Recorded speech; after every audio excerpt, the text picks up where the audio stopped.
Olá, pessoal. Bom dia, boa tarde, boa noite. Seja qual for a hora que vocês estão assistindo esse vídeo, mais um react, agora um react maravilhoso sobre o novo ministro dos Direitos Humanos, Silvio Almeida, esse brilhante escritor, esse brilhante lutador pela igualdade racial, pela explicação do termo racismo estrutural. Para quem não sabe, ele escreveu o livro sobre racismo estrutural e ele coloca bem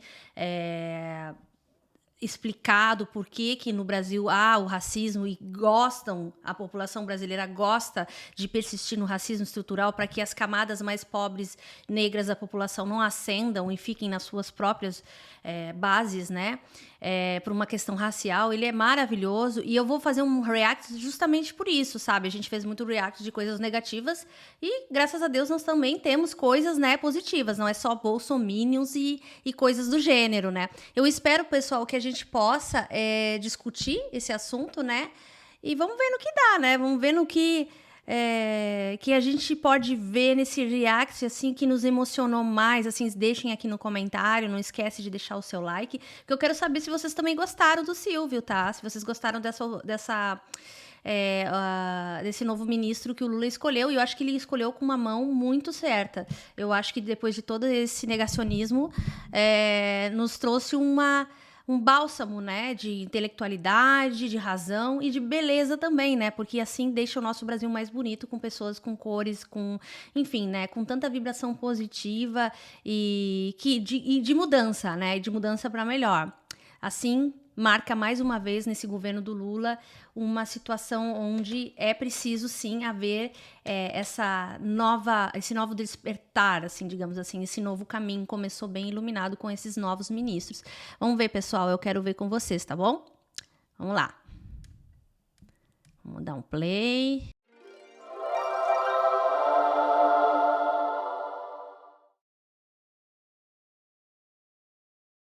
Bom dia a todas, bom dia a todos, uma alegria imensa. Acho que qualquer coisa que eu pudesse dizer não seria suficiente para descrever esse momento.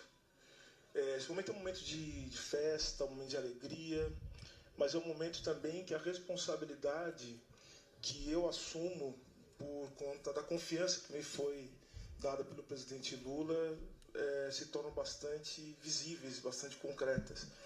As expectativas, inclusive, dos meus secretários e secretárias entenderem o que nos espera. Eu acho que vai ser coisa muito boa, vai ser uma luta, vai ser um bom combate. Então, eu quero fazer alguns agradecimentos iniciais.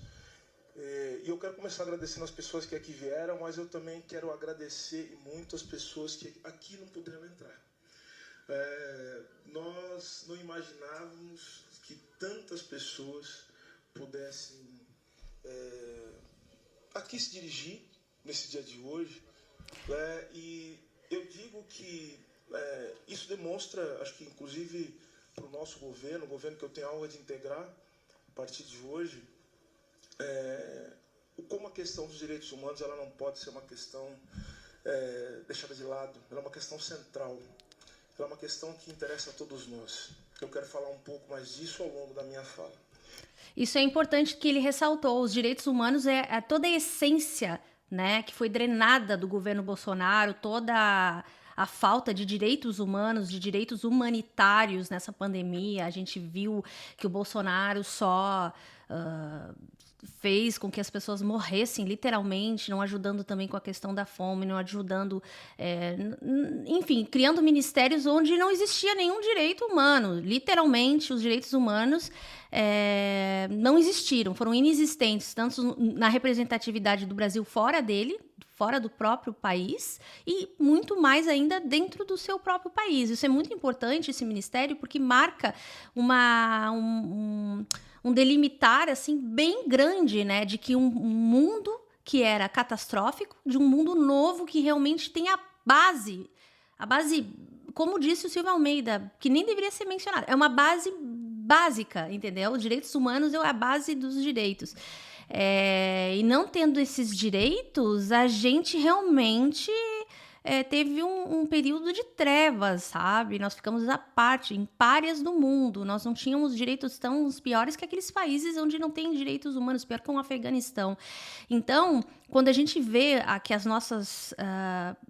que os direitos básicos não foram atendidos com o governo Bolsonaro e agora está sendo atendido no governo Lula, a gente fica, uau, que novidade, mas não é, gente, isso aí sempre teve em todos os governos, fora a ditadura, né, que não tinha essa história de direitos humanos mesmo, a gente sabe, as pessoas morriam em torturas, mas realmente, assim, é importante da gente salientar de que realmente era uma situação, entendeu, caótica, era uma situação complicada, né, nesse governo Bolsonaro. E o Silvio, ele nos coloca para refletir, mas a gente pensa assim, puxa vida, né, ele está falando a base. Realmente é a base. Mas vamos ver aqui mais para frente o que ele fala. Compartilhar uma mensagem que ressoe não apenas na dimensão do tempo que nós chamamos de presente.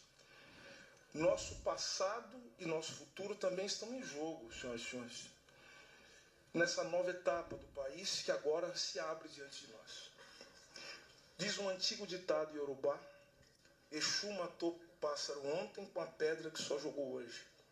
Acho que muitos de vocês já conhecem esse ditado, que tem como uma das suas interpretações possíveis o fato de que presente, passado e futuro são realidades entremeadas. E nessa encruzilhada que nos encontramos, eu diria que são também indissociáveis. Exatamente. O passado que a gente sofreu é indissociável com o futuro, o presente que nós estamos hoje vivendo e quiçá o futuro também. Eles estão todos amarrados na mesma circunstância, fazem parte da mesma situação. Não é porque o outro governo saiu que esse governo ou que esse novo... Essa nova passagem vai esquecer o que aconteceu lá atrás. Eu acho que a gente tem que aprender com o que aconteceu no passado para não repetir no nosso futuro. É bem interessante isso aí. Não vamos dissociar as coisas. Não vamos, não. Não nos movimentamos apenas em um plano para que não nos... um plano. Isso é importante dizer para que nós não nos esqueçamos jamais da grandiosidade das nossas lutas.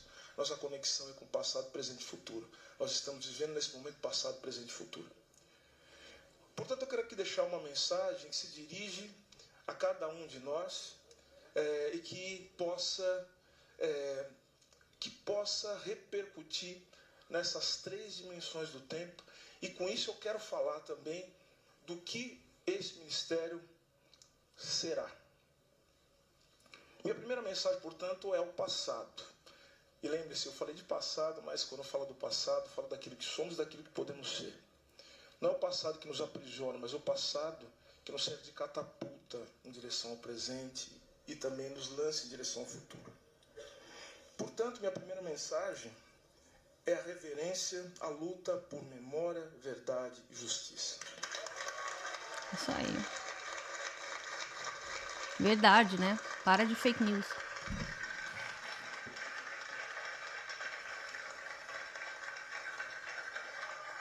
Prezados e prezadas, assumo hoje a função de ministro de Estado de Direitos Humanos e Cidadania, tendo a plena consciência de que não o faço só e nem mesmo faço por mim. Sou fruto de séculos de lutas e resistência de um povo que não se resignou, nem mesmo diante dos piores crimes e horrores da nossa história. Nós não nos ergamos, nós não nos rendemos. Nós somos o povo que, mais de um século antes do pastor Martin Luther King ter dito isso, disse Luiz Gama que tinha um sonho. Luiz Gama disse que tinha um sonho, que era ver o Brasil americano e as terras do Cruzeiro sem reis e sem escravos. E somos esse povo, dentre outras coisas, por saber que o Luiz Gama não teria sonhado se não fosse por sua mãe, Luísa Maim. E essa não teria sonhado se não fosse por seus antepassados que levaram adiante o sopro da vida para seus filhos e netos. Por isso, irmãos e irmãs que aqui estão, jamais se enganem. A nossa força é, sobretudo, a força dos nossos ancestrais. Nessa força que também me habita, carrego comigo, com meus irmãos e irmãs, as dores, as alegrias e, sobretudo, a luta e a força de um povo que, apesar de tudo e de todos, sobreviveu e ainda sobrevive. Legando a esse país um patrimônio material e imaterial indescritível. seja nas artes, na religiosidade, no futebol, no samba, nas universidades, ou em cada tijolo posto sobre tijolo nesse país, das humildes alvenarias periféricas aos mais suntuosos palácios, de onde muitas vezes nós somos enxotados, como se nada tivéssemos a ver com as belezas erguidas por nossas próprias mãos. Isso é verdade que ele está comentando, porque ele está falando sobre a pauta afro-brasileira, né, desse povo mestiço também, que construiu o Brasil com as suas próprias mãos, mas não pode entrar nesses lugares. É bem profundo, né? Esse pensar dele é bem profundo, essa colocação dele. Não nos enganemos. Bem real. Sempre houve aqueles que quiseram e há aqueles que ainda querem nos separar da nossa criação. Mas a nossa obra pulsa o nosso sangue nos nossos feitos, brilham os nossos rostos e na nossa memória resplandece a nossa força. Haverá o dia em que não seremos mais alienados dos frutos do nosso trabalho e do nosso engenho e poderemos, enfim, gozar dos nossos talentos e do nosso tempo livre em invenções ainda mais grandiosas. Hoje coloco-me humildemente como um operário na escrita de mais um capítulo desse sonho.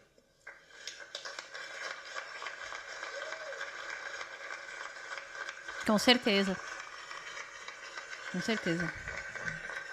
Para tanto, eu peço licença e trago comigo meu pai, minha mãe, um homem e uma mulher pretos que nas suas humildades e sabedorias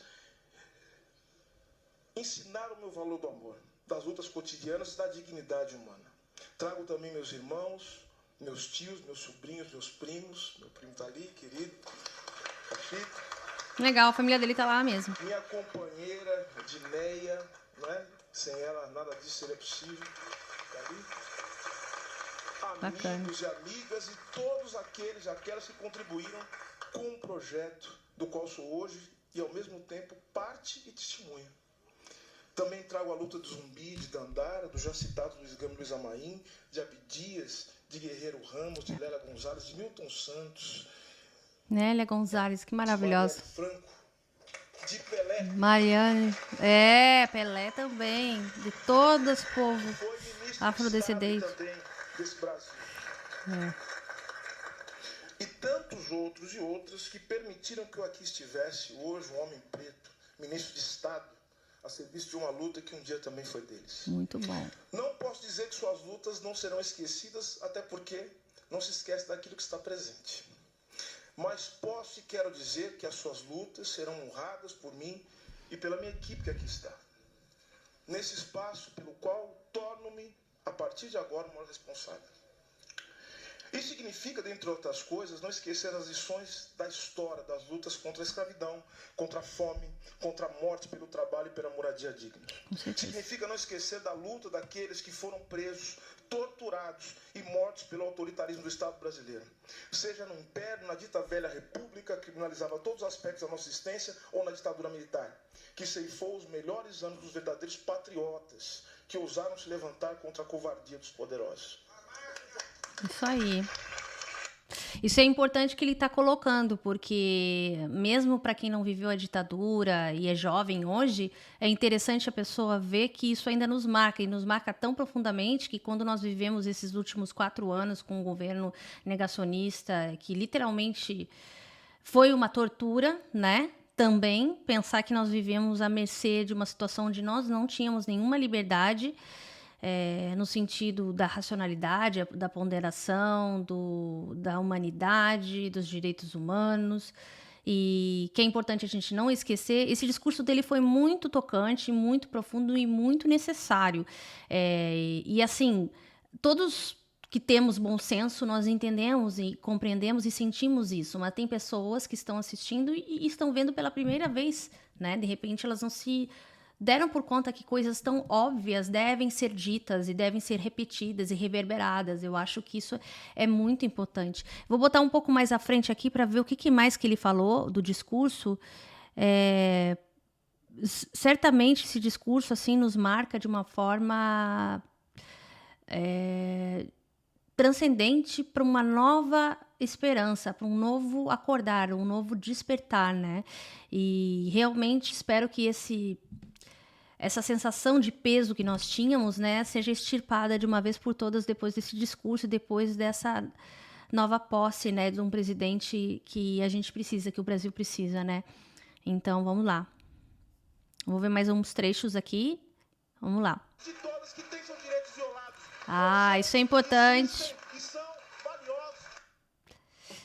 A partir de hoje, nós garantiremos o pleno funcionamento Vamos ver. do Mecanismo Nacional de Prevenção e Combate à Tortura. Isso é muito importante.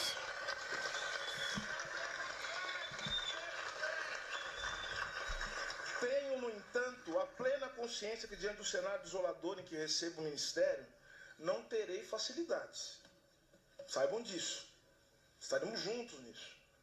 E por isso a transparência será algo fundamental, ministro, meu amigo Vinícius. Ofereço, no entanto, a mim mesmo o esforço inaudito da minha equipe e estendo a mão a todos aqueles e aquelas que dispuserem a fazer parte desse processo de reconstrução.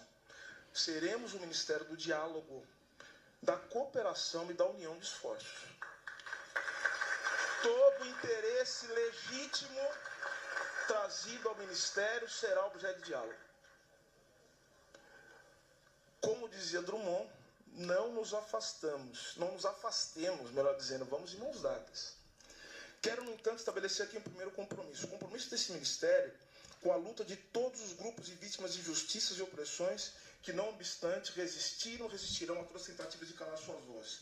Por isso, permitam-me, como primeiro ato, como ministro, ato público, como ministro, dizer o óbvio. O óbvio que, no entanto, foi negado nos últimos 4 anos. Vou dizer coisas óbvias aqui. Isso é muito importante, pessoal. Vamos ouvir. Trabalhadoras e trabalhadores do Brasil, vocês existem e são valiosos para nós. Mulheres do Brasil, vocês existem e são valiosas para nós. Homens e mulheres, pretos e pretas do Brasil, vocês existem e são pessoas valiosas para nós. Povos indígenas deste país, vocês existem e são valiosos para nós. Pessoas lésbicas, gays, bissexuais, transexuais, travestis, intersexo e não binárias, vocês existem e são valiosos para nós. Pessoas em situação de rua, vocês existem e são valiosas para nós. Pessoas com deficiência, pessoas idosas, anistiados, filhos de anistiados, muito bem, vítimas de violência, vítimas da fome e da falta de moradia, pessoas que sofrem com falta de acesso à saúde, companheiras, empregadas domésticas, todos e todas que sofrem com a falta de transporte, todos e todas que têm seus direitos violados, vocês existem e são valiosos para nós. São importantes, são valiosos. Compromisso, quero ser ministro de um país que põe a vida e a dignidade em primeiro lugar. Que discurso de estadista, hein? Maravilhoso, maravilhoso. Incluiu todos e todas. Como acadêmico, eu sempre costumo dizer uma coisa. Dizer que o Brasil, ele possui 3 tendências que são estruturais. A violência autoritária, o racismo e a dependência econômica. Isso. Como ministro, portanto, meu maior compromisso não poderia ser outro senão lutar para que o Estado brasileiro deixe de violentar seus cidadãos. É um compromisso que eu assumo como ministro, mas tenho certeza que meus colegas dos outros ministérios, os queridos parlamentares, né, que aqui estão, e outros também que aqui estão, que não estão aqui, eles também vão assumir esse compromisso. Maravilhoso. Ajudar, a partir de eu, dentro do Ministério, mas outras pessoas, a partir de outros lugares, ocupando outros lugares do Estado brasileiro, vão assumir esse compromisso também.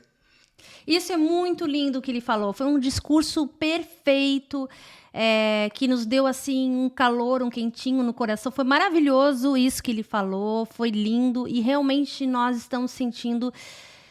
Nós precisávamos ouvir isso, né? Depois de toda essa exclusão social, né, que nós tivemos nos últimos 4 anos, se não, quiçá até mais, né? Enfim, foi bom, foram coisas óbvias, como ele disse, mas importantes de ser ditas e devem ser reverberadas. E assim fica a minha reaction, né? Reaction minha a esse vídeo delicioso desse compilado da fala, né, do nosso ministro dos Direitos Humanos né, o Silvio Almeida, que espero que ele faça um excelente governo dentro do ministério, que ele consiga, né? E eu acho que não tenho dúvida que vai fazer, eu acho que vai despontar um ministério tão básico que ninguém aparecia, né? Por conta de ser básico mesmo e não parecer, assim, para algumas pessoas importante, porque tem pessoas que preferem matar outras pessoas, né? Como a gente viu nos últimos 4 anos, que não é importante as pessoas terem armas e pegarem Covid, então, ou tomar alguma medicação como cloroquina, enfim, que dá vários problemas. E ver uma pessoa preocupada com isso e realmente essa inclusão, assim, que ele colocou essa pontuação de botar essas pessoas que escutaram isso, meu Deus, se sentiram muito abraçadas e eu espero que esse vídeo tenha viralizado mais ainda do que viralizou, né? Então eu espero que vocês tenham uma excelente tarde, dia ou noite, né? Que a gente se vê no próximo vídeo. Tem vídeo aqui nesse canal quase todo dia, tá, gente? Se quiser, deixa aqui, se inscreve no canal, deixa lá ativado o sininho, né? Deixa um like e a gente vai seguindo junto, porque a gente não solta a mão de quem a gente pegou lá atrás, tá bom? Um beijo, pessoal. Eu fui. Tchau.